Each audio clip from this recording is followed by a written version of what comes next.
Hi, my name is Kyle, and I'm again here with Derek Fisher. I wanted to have a little bit more one-on-one chat with him, and I wanted to discuss more about his experience growing up as a Korean adoptee and how it affected him of who he is today and what other things he had to deal with. Okay, so Derek, it's nice to meet you, and thanks for reaching out to us. I really appreciate that. So my name is Derek Fisher, and you probably know me from such things as operating a blog called No, What Are You Really? Or you may know me from things like Derek's Dumb Thought of the Week, which can be found on the Facebook group Korean American Adoptees. Or you know me from being the co-founder of the GiDE Foundation and the co-author of a handbook for birth family reunions. Or you know me from other sarcastic, somewhat amusing, sardonic observations of life.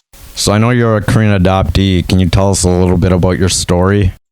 My story is thankfully somewhat unusual. And I'm glad that it is, because most people really shouldn't have this, the background that I had. So, most adoptees are a lot younger than I was when I was adopted. So I was almost 6 years old. I was adopted with my biological brother. And so I always kind of joked that I was a buy one, get one free, or a Memorial Day sale clearance baby, because I wasn't a baby. I know, and my adoption arrival was yesterday. So yeah, see, good timing. Like most parents want that cute baby, and I wasn't cute. And I was still willing to shit my pants though. So I think that was good, because Kind of wanted to know, how was your childhood? Was it happy, sad? Were you confused? How was your childhood being an adoptee? And did you have any issues? Or maybe no issues? Well, the details of my childhood are inconsequential, really. Summers in Rangoon, luge lessons. In the springtime, we make meat helmets. Actually, I think that's Dr. Evil. So no, that wouldn't be correct. Kind of similar to Charles Dickens' Tale of Two Cities. It was the best of times, it was the worst of times. So yeah, it had its challenges. I'm not gonna sit back and say that my childhood was Norman Rockwell, American Pie, and it was great. There were definitely a lot of hard times, a lot of hard experiences, but Nietzsche says that which doesn't kill you makes you stronger, right? Well, then I'm one of the strongest people in the world because I've had more than my fair share of difficulties, but at the end of the day, I've also been extraordinarily fortunate. So it's a balance, it's how you choose to look at it. There's a lot of us out here that, if they heard my story, they're like, oh my God, you had it so bad. And there's others that will hear my story and go, what are you complaining about? You lived in paradise. It's just a function of perspective. So did you suffer from any, did you have any breakdowns? Because I know there's a lot of KDs from my perspective kind of had this mental breakdown in their their 20s. Some end up going to jail. Some end up going to drugs, unhealthy behaviors. Did you ever have to deal with that kind of thing? Yeah, it started early. My first attempt at suicide was in second grade. I tried to hang myself with my bathroom belt, looped it around the closet dowel that held all the hangers, and so I jumped off this stool, this homemade stool that my mom had made for us, and I ended up breaking the closet. So the shelf came down, everything came crashing down, and of course my mom ran in and said, "What happened?" And, I guess I was smart enough to know that I shouldn't say I was trying to hang myself. So I said I was pretending to be Tarzan. And I got in a lot of trouble for that one. That one wasn't good. So it sounds like talking about mental health and struggling wasn't a thing in your family, that you couldn't talk about it? You didn't feel safe? Well, I mean, it's just, look, your parents did the best job that they can. Yep. That's the most diplomatic and neutral answer I can give today. And but when I was adopted, I was almost 6 years old. I was responsible for my younger brother. I had lost my older brother in Korea, I was very protective over him. So, it's not that often that, siblings get adopted together, and they really didn't want to separate us because I was so protective over my younger brother. And so, I'm almost 6. We come to a completely foreign country. I had this strange lady suddenly telling me that I can't discipline my responsibility, which was my younger brother. And so, right off the start, there was immediate conflict because, for my brother, I was the parental figure, and now I've been fired, and no one's told me why I've been fired. And not only have I been fired, but I've been fired by this strange lady who now is yelling at me for doing my job, which doesn't make a lot of sense. Mm-hmm. So, I think that the beginning of my life in the United States was less than auspicious. First time I ran away from home was in 3rd grade. And I say first, right? So first attempt at suicide, first time running away from home, not the only times. And so, yeah, it had its challenges. And would I wish my childhood on anybody? I probably don't think so. No, I don't think I would. Have you been through various foster families then, or was it just that one adoptive family that? Oh no, just that one. Okay. I made multiple attempts to be sent back, and they didn't. It's because of what I wanted, so they weren't going to give me what I wanted. And the age you were adopted at was age 6, right? Yeah, almost 6. I was adopted. So my anniversary actually was yesterday. So oh, really? Can I ask you, is your anniversary a hard time? It is. It isn't. It isn't. I mean, it was 40 years.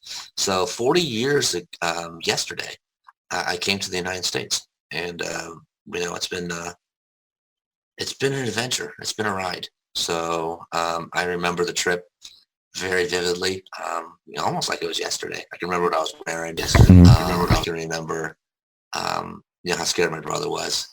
And, we got off at JFK, and we are just like, what the fuck? I mean, you just could not, because when we left Incheon, you're still in Korea, so you still see a lot of Koreans, and then you just land, and you're just like, it's like when Dorothy goes to the Wizard of Oz. It is completely foreign, and it's been it's had its ups and its had its downs. Another interesting topic that I want to touch base on is, so do you believe that people that were adopted later actually have more mental health issues and trying to adapt versus the younger ones because we were adopted very young? Do you think there's a correlation there? I'm not a mental health professional. I don't know enough to really answer that question with any semblance of competency about it. Here's what I can say is that I think for a lot of people that were, infants, yes, it is true that, babies can experience trauma. And that act of being separated from biological parents has tremendous and lasting trauma. But on the other hand, I got to see my biological mother die. Very young age, or? Yeah, that wasn't. So that's traumatic too. Well, that wasn't on my top 10 best moments of my life. That's not going to make that real ever. I also lost my brother, and that was my older brother, and that was my fault. So that was your fault. You killed him. Oh, that's another story. But it's something that when I came to this country, I had to have 6 oral surgeries to fix my teeth. I had stolen so much bubble gum to get enough energy to steal decent food for my brothers that my lower adult teeth disintegrated. So they had to really surgically rebuild it. So I try. There's no contest in pain and suffering. There's no point in me getting the gold medal, and I wouldn't even get the gold medal because there's others that have had it far worse than me. But I came to this country with a broken elbow.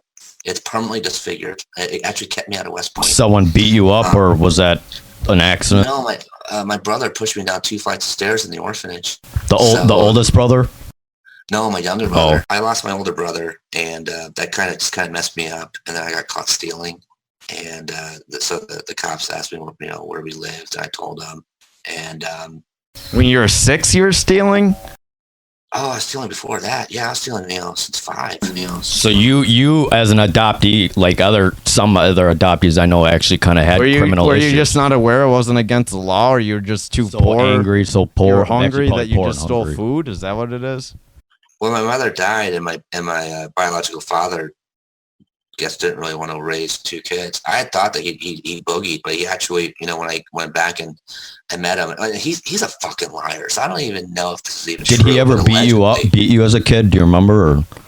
No, Oh, okay. he didn't. But allegedly he had to go to Iraq and pay off the medical debts that had been acquired, because when I was born, it was a really tough delivery. And so Was that even true? Again, that's what he says. I don't know. Because he also, gave a name for my biological mother, and the social worker kind of thought he was full of shit for some weird reason. And so she contacted a lawyer, and they said that no one exists with that name. But you do recognize your dad, right? When you went back. I do and I don't, for the most part, I guess. I mean, he's in his late 70s now. So, when I knew him, he was, definitely in his 20s. But, he wasn't there. So he said he left because he had to go to Iraq and work construction to pay off the debt from the medical bills. And but, when she died, no one was around. So we had to take care of ourselves. So, we weren't homeless because we still could live in that place. But you were starving, right? Yeah, so we had to go and steal food. That's what we had to do, or eat out of garbage. See, this is another interesting thing to point out. So, would you rather be adopted and have food, even if it's severely dysfunctional, or would you rather just starve and not have to deal with adoption? There's a lot of people that hate adoption, and they're totally against it. They consider it like human trafficking. I mean, there's some cases that maybe are, but I don't know. What is your view on it? Is your life better in America, or was it better in Korea? Yeah. My life's better in America. I mean, that's obvious. There's an immaturity, I think, that, okay. Would you, I guess the question is, would you ever want to, if you could stay in Korea, would you ever want to stay in Korea? Well, of course. What's stopping you? Because I'm not Korean. You don't speak the language. So you don't speak the language. You forgot everything. Not even. I'm not even ethnically Korean. When I met Han-moo, who's my biological father, I don't call him Oppa, right? I call him Han-moo. I don't follow any of the respect, that filial piety that you're supposed to give to your elders. Do you feel angry at him? Or do you actually feel peace with it when you met him? Han-moo? Yeah, your supposed dad or Han-moo. Well, I mean, he tried to kill us. He confessed that the last time I was in Korea. That was fun. That was a really good lunch. It really was. It's him, as social worker, the translator, and me. And he's just so calmly talking about this story. And the social worker and the translator, they're starting to get really upset, right? And they're just going back and forth. And I'm like sitting here like, what the fuck's going on? And wait, this is when you were a child or when you actually went back, or?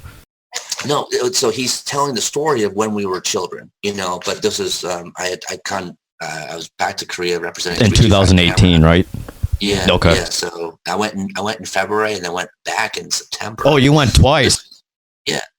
I thought you only went once for some reason. No. So this was in September, and I'm like, all right, Han-moo, we'll try and have lunch and see if your life is. Oh, you're gonna meet him again. I did meet him again. Even if it was a horrible experience, huh? Yeah. So I met him again. You gave him a chance. We're at lunch, and he starts sharing this story, and the social worker and the translator are just starting to get really upset, and they're like, I can tell they were asking him the same question. He kept on repeating the same thing, but he was talking like the same tone that you and I are talking, but it's really conversationally. And then the social worker gets up and she starts crying, and she leaves. And then I go to the translator. I'm like, what is going on? And all he could say was, I'm sorry.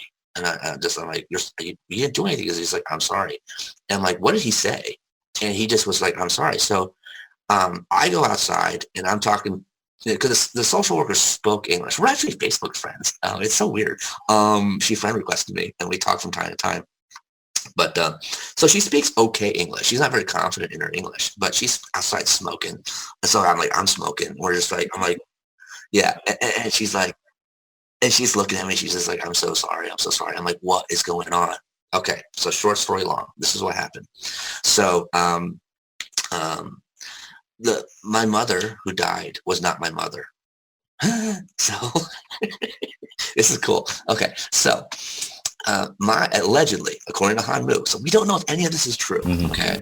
But allegedly, when because my Hanmu went over to the Middle East, he was in Saudi Arabia on a contract before he went to Iraq. So when he went over to Saudi Arabia, my biological mother decided to enter into a pants business that turned into prostitution. And so she asked the neighbor to look after my brother and I, right? So she said, hey, can you look after my kids for like a day or something like that? Well, that turned into 2 years. She never came back. So the person that I thought was my mother was not my mother. She was the neighbor. How did you figure this out? Did your dad tell you, or? Yeah, Hanmu told me when I was back. I'm like, well, I remember somebody dying. He may be a terrible person, but at least so he's who honest, died? I Your guess. mom or your biological, or your neighbor or your biological mom? The neighbor who I basically I considered my mother, right? Because she raised me for 2 years. Did that make you furious at him or what? You're just like, fuck this, man. Like, I'm just tired, because the problem is this: you have visceral memories, and they're true, but they're not true, right? Because you remember that body, you remember crying over it, you remember trying to comfort your brothers, but you're just too fucked up yourself to really, make them feel better. So it's like, I didn't make that up. That's a real memory. And then to find out that it's not even my mother, but it was the neighbor. But again, so we place so much importance on these titles, right? Of mother and father. That lady took care of us for 2 years. She was our mother. What happened? Why'd she die though? What happened? I don't know. She just didn't wake up. We were trying to wake her up, and she just was still. I don't remember what exactly it was. And you actually don't know who your prostitute mom is actually then, right? That is correct. Yeah, I don't know. Do you feel it affected your self-esteem or your self-worth, or knowing that you came from a prostitute? No, because I just discovered that 2 years ago. So I maybe you haven't processed it yet, or I don't know. Yeah, I grew up believing that she was dead, and now Hanmu said that she is dead. That she died a couple of years ago, alone in a bus station. That's what he claims. So after a very difficult life. So so Hanmu is telling a story about So now I guess he got notification that whoever was taking care of us was dead. So he got permission to come back to Korea. So he's back to Korea, and he just doesn't know how to handle this at all. And so he's, just flipping out. So he takes all of us to a hotel, and he has 100 pills. And he tries to get 25 sleeping pills to my brother. He's going to get 25 to me and 50 to himself. So he's basically going to kill us and kill himself. It's going to be murder-suicide. Apparently, I had figured out what he was going to do, and I started screaming, and I made so much noise that the hotel staff came and knocked on the door and interrupted him before. So you don't remember this consciously, then, you're saying? I don't remember these exact events, but I do remember what happened afterwards. How old were you? About 5. Okay. Yeah. So the hotel staff comes, interrupts him, so he stops him from killing us, and so he's admitting this. He's admitting to attempted murder, which is why the social worker and the interpreter are getting really upset and why they're crying. And then they're telling me this. I'm just like, that sounds like Hanmu. So I'm taking it pretty okay. I'm smoking a lot of cigarettes and just shaking my head. I will say at least he's honest, because there's a lot of people that just wouldn't even admit it, I feel like. Dude, this guy has no shame. Like, no shame. He will just admit everything. I mean, do you see a part of him and part of you, or? Well, I mean, I have some shame. I'd like to think, I'm not gonna, But so yeah, he's prevented from killing us, and then I just started ripping into him. I just started yelling at him. So this is when you got angry then, huh? This is what I remember. I remembered being so angry at him and like trying to hit him and like saying like, you can't be our father. You can't be our father. And, that's how, So he told you he was going to kill you? Is that all you found out or what? I can't take this credit for being like this, like Sherlock Holmes intuitive, whiz kid, encyclopedia brown kid. But I guess apparently I understood what was going on. That he was acting weird and like a sense of finality. The fact that he wanted my brother to take all these pills there was something wrong. And your dad did not kill the older brother, right? That's not what's the cause of his death. No. We lost him. So that's how we ended up in the orphanage, was because I told him that he couldn't be our father anymore. You were with two of your other brothers at that time in Korea then? Yeah. Okay. Here's another fucked up story. Ready for this? This is crazy too. So,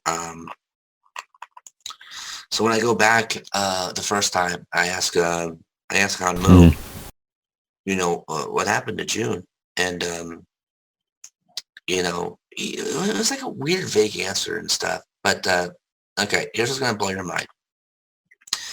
June was not my brother. This is the older one, right? Mm-hmm. Okay. Yeah. He was my uncle. That's messed up. Yeah. So he was like 3 or 4 years older than me, but he was the baby of the family. He was like the accident. So all the other and Han Moo was the oldest. So and he had 5 brothers. There were 5 boys. So it was him, and then June was the very youngest, but he was a baby. He was the accident. And so we basically grew up kind of like brothers, but he was my uncle. Yep, even though he was your dad's brother, right? Yeah. Okay. Yeah. So, and I lost him, and that really kind of, I think about him all the time because he was just so cool. He was just such an amazing kid, an amazing brother. And he died. He killed himself 20 years ago. So you had to deal with a brother that committed suicide as well. You had that kind of issues too, huh? I know that I'm pretty confident I know why he killed himself. It's because we weren't together. That's what we were supposed to be is together, and we're not. So, it is the way it is. So, hey, people that, are really mad because they had their life stolen from them. And, when they were an infant, that I'm so lucky that I have all these cool memories of Korea. I will trade you. I will happily trade you. I can give you all my memories. I can give you my broken, disfigured elbow.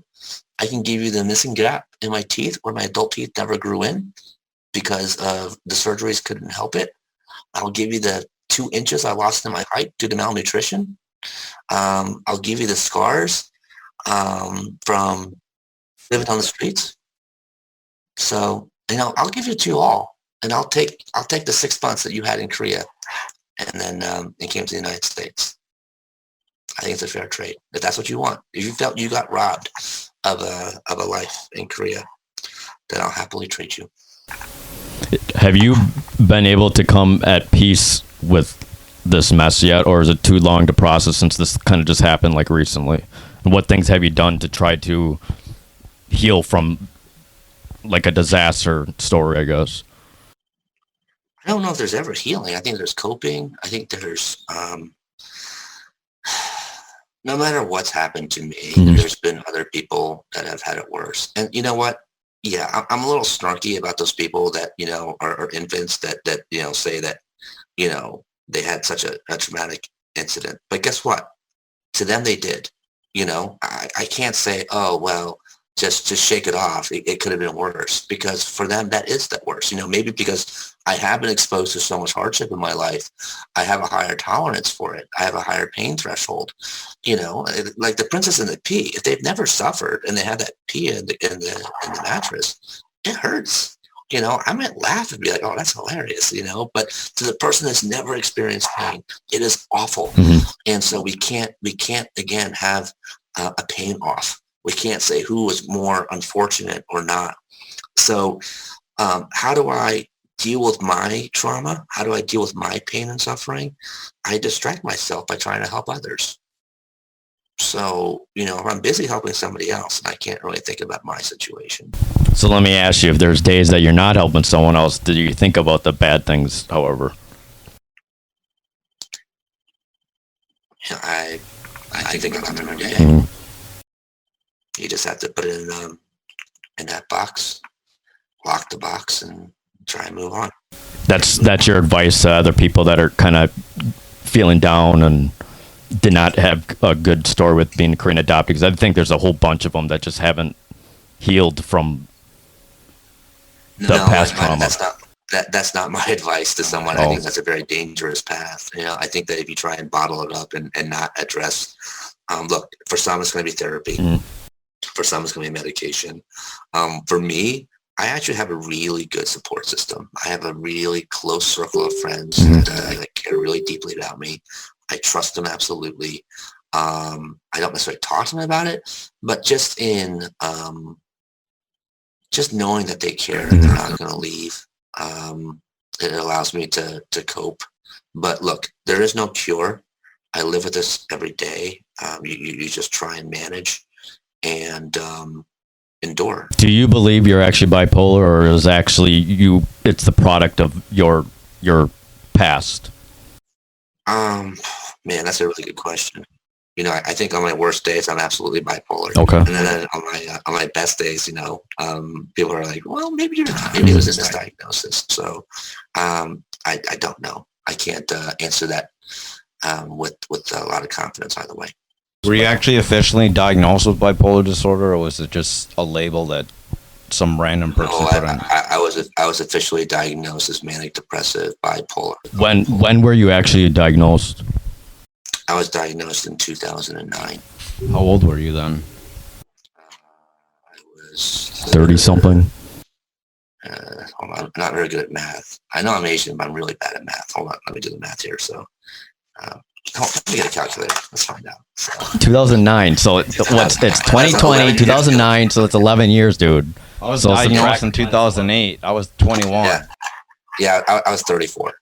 So was there like a traumatic experience? Were you suicidal or went to the hospital at this point? Or how come you decide to actually, hey, I'm going to listen to these doctors and see if I have something? Was like what? Oh, no, yeah, there was a traumatic event. There was a suicide attempt. I took every pill in the house and drank almost a full bottle of vodka. This weird fluke was my ex-fiance at the time. She went out to drink. It was girls' night.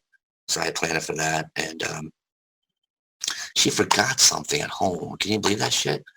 So I had it perfectly planned out. And, I guess, obviously I was unconscious and halfway to death. So, but apparently she came home and found me. And then I woke up in the hospital. And I was just so bitterly angry and disappointed. I just was like, why? I wasn't supposed to wake up. Were you fighting with your ex-fiance, or it was just you were just feeling so low for kind of no reason? It was just, I lived in Spain. I moved back to the U.S. I moved back right at the time for the recession. It was kind of a big deal in financial services. I was a senior vice president at Zacks Investment Research.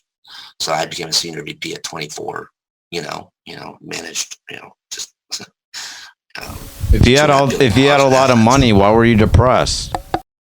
Because I came back to the U.S. and all that was gone.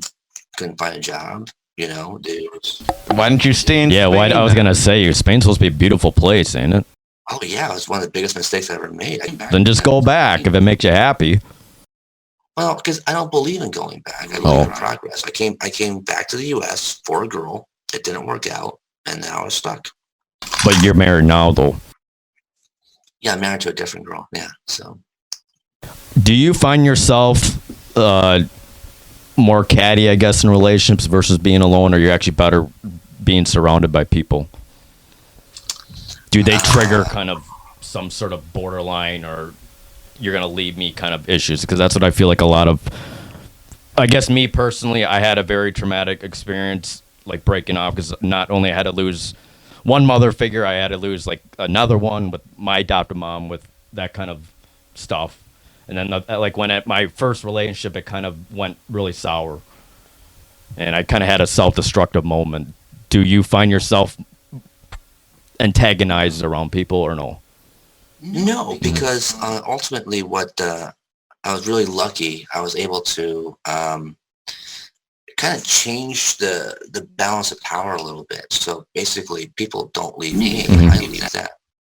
And I don't necessarily leave them. I don't do it and like, I'm going to leave you before you can leave me. So that's a common tactic that people that have abandonment issues will adoptive avoid. disorder. Do you speak Spanish, by the way, or no? Sí, claro. ¿Por qué? Oh, he does. No, mira, en mi opinión, la cosa más importante es the poder is adentro a mí, right? So the power's in me. And, so what, if you can, find yourself in a situation where the other person wants to be with you more than you want to be with them, then you'll never get abandoned. And you don't have to worry about leaving them because you have the security and confidence in knowing that they don't want to leave you. It's something that I've been very, very lucky. And, we're at to the point now where it's kind of dumb and irresponsible to count the notches in my belt. It's a big belt, and it's not something to even be proud of. It's kind of gross. It really is. And but it sounds like you're able to handle it in a more mature and adult way. Maybe the worst is over, possibly.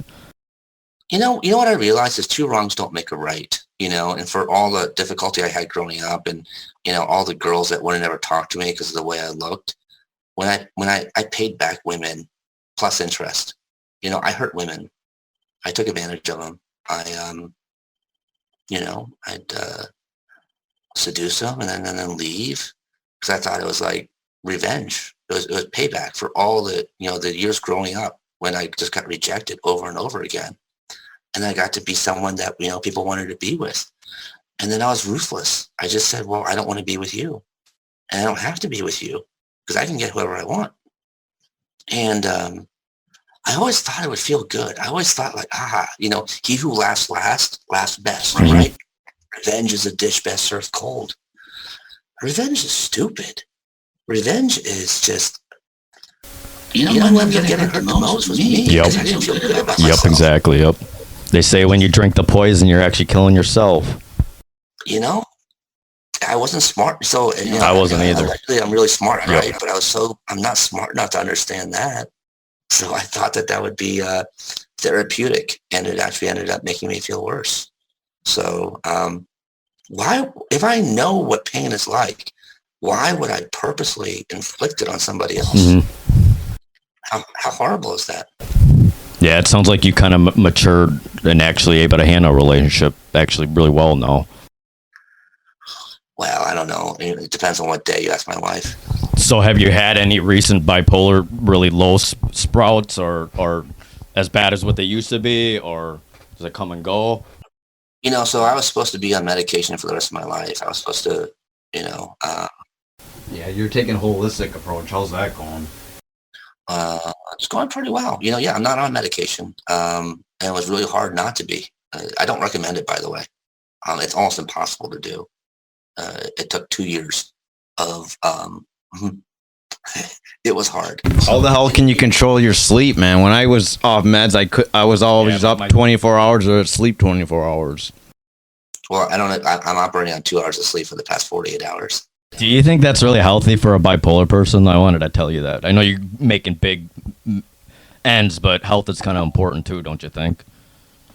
I think that what's more important is what we do with our day. So it's quantity versus quantity. But, look, I'm not going to, I don't want to even imply to somebody that, if medical health professionals deem you that you have to be on, these medications, they didn't do it because they wanted to see you drugged up. They do it because they think it's in your best interest.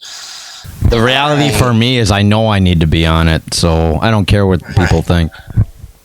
Well, okay, so what I knew is this. I only have one comparative advantage in my life, and that's my brain. And being on these medications made my brain fuzzy. I just couldn't really think as sharply. And so I was kind of screwed because I needed that advantage.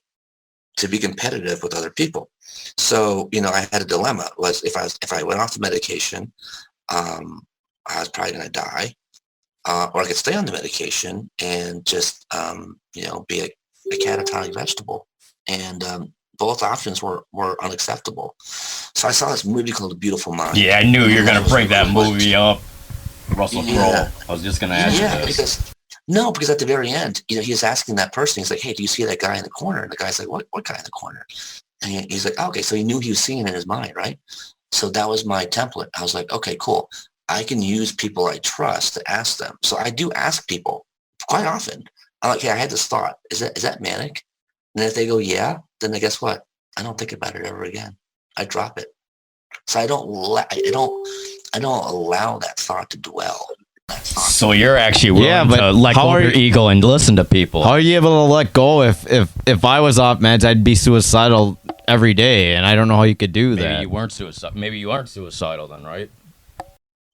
Oh, I'm pretty competitive. So I'd be like, "Oh, I can show you that." But I am, guys. But the difference is that I have a guide. I have a hand on the rope of reality. So if I didn't have that, I'd absolutely be in that dark space, just like you guys. Or I'm sorry, just like you guys. Have you ever read like psychology or like life coach books at all, like Tony Robbins? Oh, No. so you kind of learned this all on your experience, then, huh? It was trial and error. So you were probably hospitalized a lot of times, I'm guessing, right? I was hospitalized one large period of time. I had, other brief, stints. Mm-hmm. Nothing that was, weeks and weeks like in 2009. So yeah. 2009 was your bad year, wasn't it? Yeah, I actually hung my rope in 2009. That was my first suicide attempt. Yeah, I'm not really fond of the whole hanging aspect, and I didn't even hang. All I did was hang the rope, and my dad saw it in the gazebo, so he thought I was doing something bad. Yeah, I don't know. I think I'm just like too much of a pussy to do like a gun or anything like that. It's just more. That's Travis. Tell him why you didn't think committing suicide was a good idea, because you get people. There's too many people that go wrong. The main thing is that you might be gone, but there might be a lot of people that might miss you. At least I had that support system. So back in the day, that's the reason why I didn't do much with it. I always go to a hospital or something. It's something that we're, I made a promise. So your wife? Yeah. So we, my word's important to me. So I made a promise. So the option is no longer available to me. So I have to figure a way to cope. Could you describe a little bit more of your school life? I know that you mentioned that you were bullied. Yeah, you guys in some ways have it really good, and in some ways have it really bad. But what I can tell you is that growing up in rural Pennsylvania in the 1980s sucked ass. Because of racism, or were they racist? Oh yeah. Okay. I mean, they weren't. Look, I think racism is taught.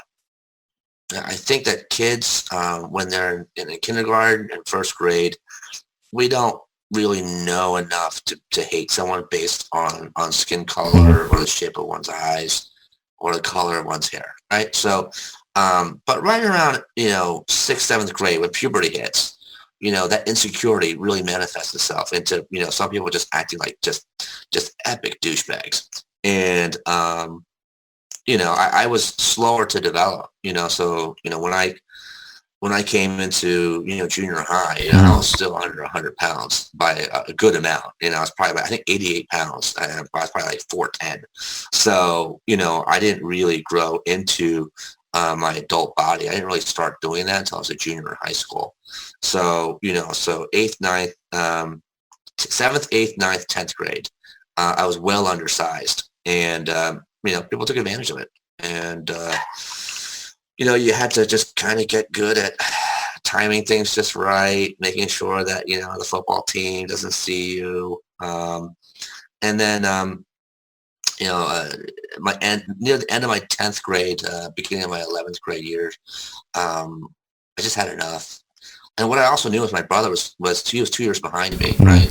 So as a junior, he's going to be a freshman. So if they're going to pick on me, what are they going to do to him as a freshman? And I think that was really the motivator to say, okay, you got to start bulking up, and I started getting into a lot of fights because I had to defend myself for my brother. And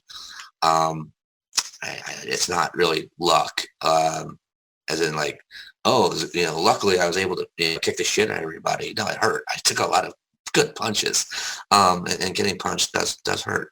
But I was able to come to a realization with my peers, which is that they made fun of me or my brother.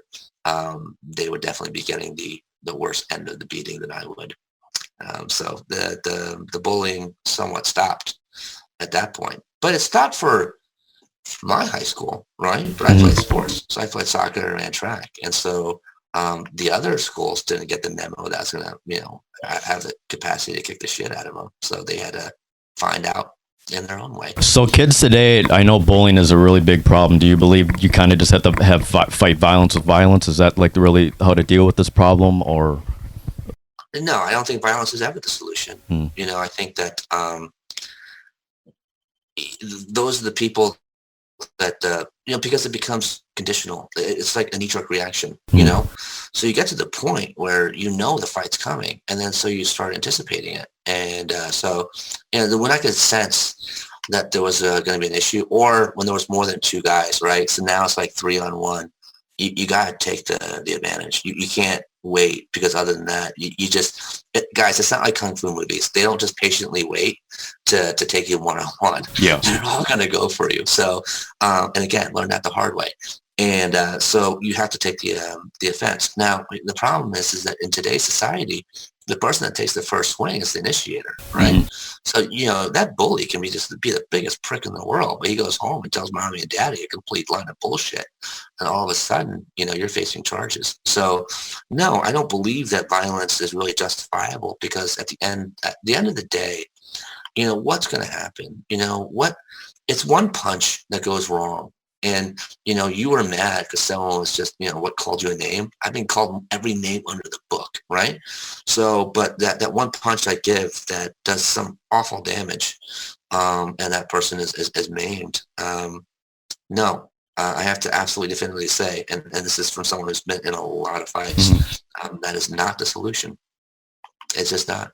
And if someone calls you, a pansy or a chicken or a wimp, so what? It doesn't matter. It's not worth jail, and it's not worth physically hurting someone that they're permanently disfigured. So how well did you do in school? Were you able to study with your trying to cope with your family life, or how was it? How did you? Well, as an adult, you seem like a pretty smart guy. I think smart's relative. I came to this country in May of 1980, and I went to first grade in September. The first year in first grade so right around February, you take these standardized test scores. At least we used to back in the day. They're called Iowa test scores. And so my first grade, I took my Iowa test scores, and they were kind of a little bit alarmed, because they came back, and I was reading at a 12th grade level. So they're like, holy crap. I mean, like, this guy arrived in May of 1980, didn't speak any English. I spoke so you speak all Korean, then you only spoke Korean. So in my adoption files, it says advanced in Korean and Hangul and stuff. So I knew nothing in English. And, then 9 months later, I essentially graduated high school. I could read at that level, and then, second grade, I was, doing algebra. So I was categorized as something called profoundly gifted, which meant the school was really easy for me. And I just thought they were just the most gorgeous things in the world. And so I said, okay, I'm going to stop being good at school, and I'm going to become cool. And you got involved in sports, right? That's what you're saying, jock? No, I was too small for sports back then. So I couldn't, I was too scrawny. So basically, I had to just become funny. I had to become a smartass. Okay, so you're the clown of school, huh? No other path. So yeah, I just deliberately tanked school. It was just too easy anyway. I wasn't really learning anything. And you never had to go to, well, sometimes people are so smart they find it just wasteful to even study. Travis and I aren't very smart, so that's kind of why we kind of go the more hard work effort. But I think sometimes when you're so smart, you just, I mean, if it doesn't challenge you, then you just don't care. But so did you actually complete high school, or did you have to go back to the GED? Because I know some Korean adoptees actually had to go back to their GED and they didn't complete high school. Well, see, that's what's hilarious is because I was a National Merit Scholar, but I also barely graduated high school. So I was gifted a D minus in physics because if I had failed physics, I was going to have to repeat 12th grade. And here's the other irony of it, too, is I was the captain of our quiz bowl team, which is like for dorks. Okay. This is like the biggest dorks in the county. And I was really good at it. I was a 4-year captain of my school and, 2-time state champion, 1-time runner-up.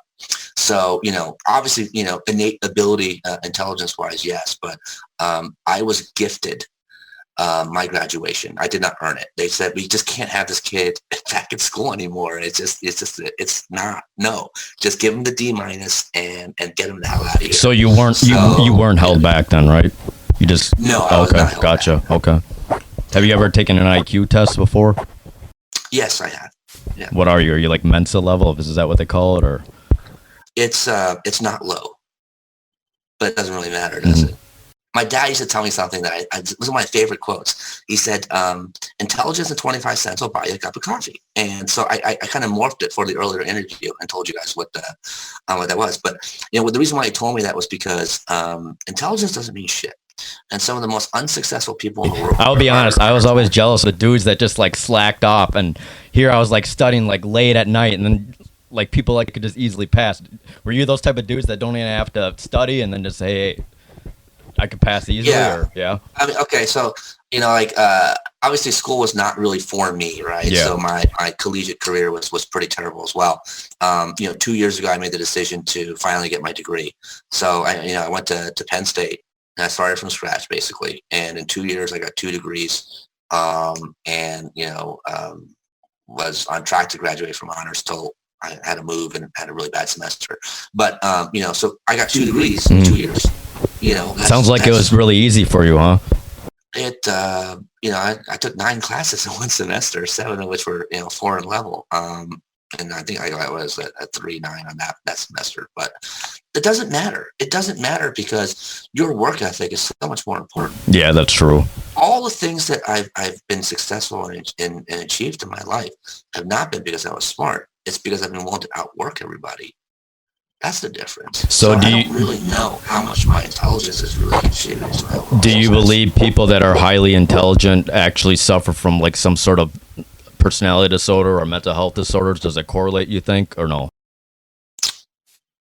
I think it depends on the psychologist, the psychiatrist you ask. The more genius you are, the more more mental health issues you have. That's what I was kind of asking. Or maybe not. I think, it's contingent with the psychologist and psychiatrist you ask. I think some of them, really kind of want to, lean towards that that result eventuality, and others might not. So, Is there anything else? We talked quite a bit of stuff. Was there anything particular that you really want me to cut that you don't want people to see publicly? My whole goal is to normalize mental health issues, so I can't normalize it if I'm not honest. I'm okay with it. Thanks for the time, man. I don't even think you introduced his name here. Oh, his name is Derek Fisher, and it'll probably just be in the title anyway. I just wanted to go into. Then you asked him the question. You want to know something funny? I find cute babies that were cute as babies became ugly as adults.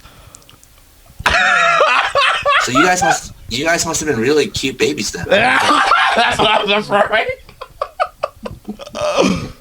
Si tú quisieras hablando por la entrevista totalmente en castellano. Asian men are attracted to Latina people. I guess it's true, huh? Me gusta tetas.